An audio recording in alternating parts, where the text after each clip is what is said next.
Hello everyone, welcome back to K Guru channel bye निर्मल गुप्ता। बच्चों, आज हम क्लास 8 की कार्यपत्रक नंबर 2 करेंगे। हमारा विषय हिंदी और हिंदी में हम पढ़ेंगे लाख की चूड़ियाँ। बच्चों, हम पिछली वर्कशीट में भी लाख की चूड़ियाँ का कुछ पार्ट पढ़ चुके हैं और आज भी हम कुछ पार्ट पढ़ेंगे। ठीक है, तो सबसे पहले मैं आपको एंट्रीज बता देती हूँ। आपको अपना नाम लिखना है, अपने अध्यापिका का नाम लिखना है और दिनांक डालना है 17 सितंबर 2020। तो स्टार्ट करते हैं आज की वर्कशीट। तो देखिए, पिछली जो वर्कशीट थी बच्चों, उसमें हमने पढ़ा था कि बदलू गांव में लाख की चूड़ियां बनाने का काम करता है। जो लाख की चूड़ियां बनाता है उसका नाम क्या है? बदलू है। ठीक है, वह लेखक को सुंदर सुंदर लाख की गोलियां बनाकर देता था। बदलू नीम के पेड़ के नीचे बैठकर अपना कार्य करता था। वह भट्टी में लाख पिघलाया करता था और लकड़ी की चौखट पर लाख के मुलायम होने पर उसे सलाख के समान पतला करके चूड़ियों का आकार देता था। बाद में वह उन पर रंग करता। अब आगे बच्चों, ये हमने पिछली वर्कशीट नंबर 1 में पढ़ा था। अब आज की वर्कशीट नंबर 2 है बच्चों, तो हम इसमें इससे आगे पढ़ेंगे कि बदलू यह कार्य सदा ही एक मचिए पर बैठकर किया करता था। बच्चों देखो, इसमें जो येलो कलर से हाईलाइट हो रहे हैं, ये सभी शब्द अर्थ आपको ध्यान से समझने हैं और याद भी करने हैं। मैं आपको पहले इन शब्दों के अर्थ बता देती हूँ। मचिया का मतलब होता है बैठने के उपयोग में आने वाली सुतली आदि से बनी चौकोर खाट। ठीक है, ये मचिया का अर्थ हुआ। दूसरा है इसमें मनिहार। तो देखिए, मनिहार का मतलब होता है चूड़ियाँ बेचने वाला। तीसरा शब्द है पैतृक। पैतृक का मतलब है पूर्वजों का या पिता से प्राप्त या पुश्तैनी। ठीक है, फोर्थ शब्द है इसमें वस्तु विनिमय। तो वस्तु से विनिमय का मतलब होता है रुपए पैसों से न खरीद कर एक वस्तु के बदले दूसरी वस्तु लेना। और फिफ्थ शब्द है इसमें कसर। तो कसर का मतलब होता है बच्चों, कसर का मतलब यहाँ पे दिया है घाटा पूरा करना। ठीक है, तो मुझे उम्मीद है कि तुम्हें सभी शब्दों के अर्थ समझ में आ गए होंगे। अब हम आज का पाठ पढ़ेंगे लाख की चूड़ियाँ। बदलू यह कार्य सदा से ही एक मचिए पर बैठकर किया करता था, जो कि एक बहुत पुरानी थी। बच्चों, मचिए का मतलब हमने अभी क्या पढ़ा था? चौकोर खाट या पीढ़ा भी कह सकते हैं आप, जो कि सुतली से बना हुआ होता है। ठीक है, तो वो यह कार्य का मतलब है कि चूड़ियाँ बनाने का कार्य। बगल में उसका हुक्का रखा रहता था, जिसे वह बीच बीच में पीता रहता था। गांव में मेरा दोपहर का समय अधिकतर बदलू के पास बीतता। बच्चों, यहाँ मेरा का से मतलब है, मेरा से मतलब है लेखक का। ठीक है, तो लेखक का समय, दोपहर का समय अधिकतर बदलू के पास बीतता था। वह मुझे लला कहा करता था। लला है ना, जैसे छोटे बच्चों कहते हैं ना लला, इस तरह से वो उसको लल्ला कहता था। और बच्चों, लेखक बदलू को क्या कहा करता था? क्या आपको याद है? अगर आपको याद है तो आप आज की वर्कशीट पूरी कंप्लीट करने के बाद कमेंट बॉक्स में लिख के बताएंगे कि लेखक बदलू को क्या कहकर पुकारता था। ठीक है, और मेरे पहुंचते ही मेरे लिए तुरंत एक मचिया मंगा देता था। मचिया मतलब बैठने का स्टूल है ना, सुतली का बना हुआ खाट या पेड़ा।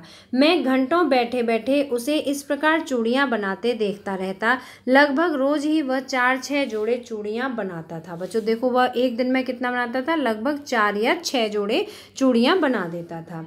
पूरा जोड़ा बना लेने पर वह उसे बेलन पर चढ़ाकर कुछ क्षण चुपचाप देखता रहता, मानो वह बेलन न होकर किसी नववधू की कलाई हो। तो बच्चों देखो, उसे कितना लगाव था अपने काम से और कितने प्यार से उसे देखता था, है ना। और वो उस बेलन पे जब उसको चढ़ा देता था लाख को, तो इस तरह से देखता था जैसे कि किसी नववधू मतलब जिसकी नई नई अभी शादी हुई हो, तो वो औरत क्या कहलाती है? नववधू, है ना। तो जैसे नववधू की कलाई हो। बदलू मनिहार था। बच्चों, मनिहार का मतलब होता है चूड़ियाँ बेचने वाला। ठीक है, बदलू कौन था? मनिहार था। चूड़ियाँ बनाना उसका पैतृक पेशा था। पैतृक मतलब उसे पुश्तैनी पेशा मिला हुआ था, उसके पिता से या उसके पूर्वजों से यह बिजनेस मिली हुई थी। और वास्तव में वह बहुत ही सुंदर चूड़ियाँ बनाता था। उसकी बनाई हुई चूड़ियों की खपत भी बहुत थी, मतलब बहुत लोग खरीदते थे उससे। वह गांव में तो सभी स्त्रियां उसकी बनाई हुई चूड़ियाँ पहनती थी। उस गांव में आसपास के गांव के लोग भी उससे चूड़ियाँ ले जाते थे, परंतु वह कभी भी चूड़ियों को पैसे से ना बेचता था। तो बच्चों देखो, पैसे नहीं लेता था वह चूड़ियों के बदले में, चूड़ियाँ देता था, लेकिन क्या बदले में लेता था अभी हम वर्कशीट में पढ़ेंगे। उसका अभी तक वस्तु विनिमय का तरीका था। बच्चों वस्तु विनिमय का मतलब क्या है, हमने अभी जाना था कि पैसों से न खरीद कर एक वस्तु के बदले दूसरी वस्तु लेना, है ना। और लोग अनाज के बदले उससे चूड़ियाँ ले जाते थे। तो जो लोग चूड़ी खरीदने आते थे वो उससे चूड़ी खरीद के ले जाते थे और बदले में क्या दे के जाते थे, अनाज दे के जाते थे। बदलू स्वभाव से बहुत सीधा था। मैंने कभी भी उसे किसी से भी झगड़ते नहीं देखा। हाँ, शादी विवाह के अवसरों पर वह अवश्य जिद पकड़ जाता था। जीवन भर चाहे कोई उससे मुफ्त चूड़ियाँ ले जाए, परंतु विवाह के अवसर पर वह सारी कसर निकाल लेता था। मतलब जितनी भी उसे कमी होती थी, घाटा होता था उसका, वो पूरा घाटा पूरा कर लेता था शादियों विवाह के समय पर। आखिर सुहाग के जोड़े का महत्व ही कुछ और होता है। मुझे याद है मेरे मामा के यहाँ किसी लड़की के विवाह पर जरा सी किसी बात पर बिगड़ गया था और फिर उसको मनाने में लोहे लग गए। बच्चों देखो ये एक मुहावरा है, लोहे लग गए, है ना। विवाह में इसी जोड़े का मूल्य इतना बढ़ जाता था कि उसके लिए उसकी घरवाली को सारे वस्त्र मिलते। विवाह में इसी जोड़े का मतलब हुआ कि जो बदलू और बदलू की पत्नी, है ना, बदलू और बदलू की पत्नी, इस जोड़े का इतना मूल्य बढ़ जाता था कि उसके लिए और उसकी घरवाली के लिए सारे वस्त्र मिलते, ढेरों अनाज मिलता, उसको अपने लिए पगड़ी मिलती और रुपए मिलते। तो देखो कितनी कीमत हो जाती थी उसकी, है ना। रुपए जो मिलते सो अलग। यदि संसार में बदलू को किसी बात से चिढ़ती तो वह थी कांच की चूड़ियों से। बच्चों उसे कांच की चूड़ियों से चिढ़ती। तो आप बता सकते हो कि क्यों चिढ़ती। अभी हम इसकी वर्कशीट के प्रश्नोत्तरों में समझेंगे कि बदलू को कांच की चूड़ियों से क्यों चिढ़ती। बच्चों हमने अभी वर्कशीट में ये जाना था कि वो लाख की चूड़ियाँ बनाता था, है ना, और यहाँ क्या बताया कि वह कांच की चूड़ियों से चिढ़ता था। तो क्यों चिढ़ता था, इसलिए चिढ़ता था क्योंकि वो लाख की चूड़ियाँ बनाता था। तो वो ये उम्मीद रखता था सभी से कि सभी औरतें उससे लाख की चूड़ियाँ खरीदें और वही पहने, ना कि कांच की चूड़ियाँ पहने, इसलिए वो कांच की चूड़ियों से चिढ़ता था। यदि किसी भी स्त्री के हाथ में उसे कांच की चूड़ियाँ दिख जाती तो वह अंदर ही अंदर कुढ़ जाता था। कुढ़ जाता मतलब बहुत गुस्सा आ जाती थी उसे, दुखी भी हो जाता था और कभी कभी तो दो चार बातें भी सुना देता था। तो बच्चों मुझे उम्मीद है कि तुम्हें लाख की चूड़ियों का ये पैसे समझ में आ गया होगा। इसके हम शब्दार्थ पहले ही पढ़ चुके हैं। अब इन शब्दार्थों पर आधारित बच्चों यहाँ पर प्रश्न दिए गए हैं, 5 प्रश्न हैं। तो मैं आपको पहले प्रश्न समझाऊंगी, उसके बाद मैं आपको सभी प्रश्नों के उत्तर बताऊंगी। तो पहला प्रश्न है, सोचकर लिखिए कि आप अपने मित्रों या भाई बहन से किस प्रकार वस्तु विनिमय करते हैं। बच्चों ये तो आपकी अपनी सोच या समझ पे आधारित है। मैं वैसे आपको लिखित रूप में अभी दिखाऊंगी कि आपको ये बताना है कि आप किस तरह से वस्तु विनिमय करते हैं। तो जैसे हम किसी को कोई चीज़ देते हैं और बदले में उससे कोई दूसरा सामान ले लेते हैं, उससे पैसे नहीं लेते, रुपए नहीं लेते, कोई दूसरा सामान लेते हैं, तो वो क्या कहलाता है, वस्तु विनिमय। तो अब आपको इसमें बताना है कि आप अपने किसी फ्रेंड से या अपने भाई से या बहन से किस प्रकार वस्तु विनिमय करते हैं। प्रश्न दूसरा है, बदलू गांव में स्त्रियों के हाथ में कांच की चूड़ियां पहनने देखकर गुस्सा क्यों हो जाता था। और प्रश्न नंबर 3 है, कहानी में, अभी आपको लिखित रूप में सभी प्रश्नों के उत्तर दिखाऊंगी, लेकिन सभी प्रश्नों को समझना बहुत ज़रूरी है। जितने उत्तर समझना जरूरी है उनसे भी ज़्यादा समझना ये जरूरी है कि प्रश्न में पूछा क्या जा रहा है आपसे, ठीक है। तो कहानी में आई किन पंक्तियों से पता चलता है कि बदलू को अपने काम से बहुत प्यार था। तो इसमें हमें क्या लिखना है, वो पंक्ति लिखनी है, ठीक है। कहानी में मुहावरों का प्रयोग किया गया है, जैसे लोहे लगना। लोहे लगने का मतलब होता है बच्चों बहुत मेहनत करना, है ना। गद्यांश में आए अन्य मुहावरों को खोजकर उनके अर्थ भी लिखिए। इसमें कुछ और भी मुहावरे प्रयोग किए गए हैं, तो आपको क्या लिखना है, मुहावरे लिखने हैं और उनका अर्थ लिखना है, ठीक है, और उनके अर्थ भी लिखने हैं। देखो मुहावरे लिखने हैं और उनके अर्थ लिखने हैं।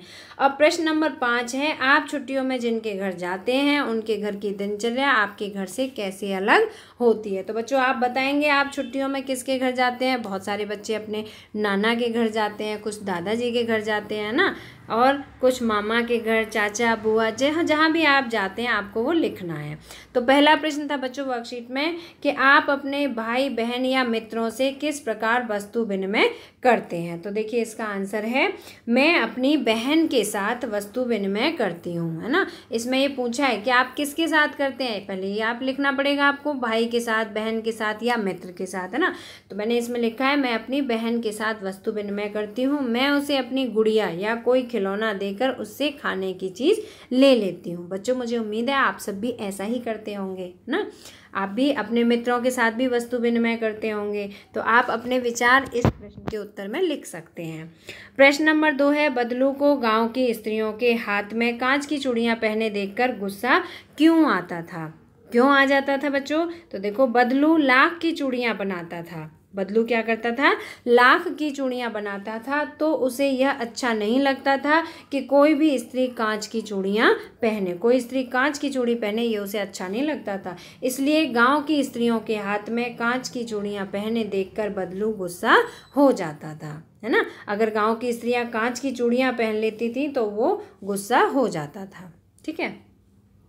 अब प्रश्न नंबर 3 देखिए, कहानी में आई किन पंक्तियों से पता चलता है कि बदलू को अपने काम से बहुत प्यार था? तो बच्चों यहाँ पर आपको सिर्फ पंक्ति लिखनी है। ठीक है। तो देखिए, पहली पंक्ति मैंने लिखी है, बदलू हर रोज 4-5 लाख की चूड़ियों के जोड़े बना लेता था। देखो उसको कितनी लगन थी कि वो हर रोज में 4-5 लाख की चूड़ियों के जोड़े बना लेता था। लाख बच्चों एक तरह की धातु है, जैसे कांच से चूड़ी बनती है इसी तरह से लाख से चूड़ी बनती है ना। और दूसरी पंक्ति है इसमें कि देखिए, दूसरी है, वह बेलन पर चढ़ी लाख की चूड़ियों को इस प्रकार देखता था जैसे किसी नव वधू की कलाई को देख रहा हो, है ना। वो उन चूड़ियों को इस तरह से निहारता था, देखता था उन चूड़ियों को, उसे बहुत अच्छा लगता था और ऐसा देखता था जैसे कि वह किसी नव वधू की कलाई को देख रहा हो। इन पंक्तियों से पता चलता है कि बदलू अपने काम से बहुत प्यार करता था। अब इसके बाद प्रश्न नंबर 4 है, कहानी में मुहावरों का प्रयोग किया गया है। जैसे लोहे लगना, बच्चों ये आपको याद रहना चाहिए, लोहे लगना का मतलब होता है बहुत मेहनत करना। ठीक है। लोहे लगने का मतलब क्या होता है? बहुत मेहनत करना। गद्यांश में आए अन्य मुहावरों को खोजकर लिखो। ठीक है। तो आपको मुहावरे लिखने और उनके अर्थ भी बताने। तो पहला मैंने यहाँ लिखा है कसर निकालना। बच्चों हमने अभी वर्कशीट पढ़ी थी तो उसमें समझा था कि जब भी बदलू किसी के यहाँ विवाह शादी उत्सव में जाता था तो वहाँ पे अपनी सारी कसर पूरी कर लेता था, है ना। तो कसर निकालने का मतलब क्या होता है? कमी पूरी कर लेना या घाटा पूरा कर लेना। दूसरा है अंदर ही अंदर कुड़ जाना। अंदर ही अंदर कुड़ जाने का मतलब होता है गुस्सा होना। अभी हमने वर्कशीट में ये भी पढ़ा था कि जब बदलू गांव की स्त्रियों को कांच की चूड़ी पहनते हुए देखता था तो वो अंदर ही अंदर कुड़ जाता था। तो इसका मतलब क्या है कि वो गुस्सा हो जाता था। और तीसरा मुहावरा इसमें प्रयोग किया गया है, 2-4 सुना देना। 2-4 सुना देने का मतलब क्या होता है? कड़वी बात बोल देना। प्रश्न नंबर 5 है, आप छुट्टियों में जिनके घर जाते हैं उनके घर की दिनचर्या आपके घर से कैसे अलग होती है? लिखिए। तो बच्चों आप किसके घर जाते हैं ये आप अपने विचार लिख सकते हैं। ठीक है। यहाँ मैंने अपने विचारों के माध्यम से इस प्रश्न का उत्तर दिया है, लेकिन अगर आपके विचार मुझसे अलग हैं तो आप उन्हें भी प्रश्न के उत्तर में लिख सकते हैं। ठीक है।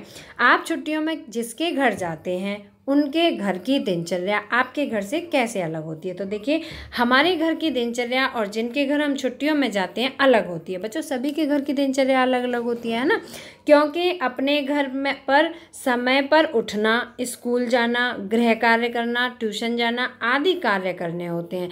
जबकि मामा, अब आप जिसके घर जाते हैं उसका नाम यहाँ पर लिखेंगे। ठीक है। जैसे मैंने यहाँ ऑब्लिक करके सभी नाम लिख दिए, मामा या नानी के घर, चाचा या दादी के घर, है ना। किसी के भी घर आप जहाँ भी जाते हैं वहाँ पर ऐसा नहीं करना पड़ता। बच्चों अपने घर टाइम से उठना पड़ता है ना, स्कूल के लिए रेडी होना पड़ता है और होमवर्क भी करना पड़ता है, ट्यूशन जाना पड़ता है। इसके अलावा मम्मी की हेल्प भी करनी पड़ती है, अपने घर के काम भी करने होते हैं। लेकिन जब भी हम रिश्तेदारियों में कहीं जाते हैं छुट्टियां मनाने, एंजॉय करने, तो वहाँ हमें ये सारे कार्य नहीं करने पड़ते हैं ना।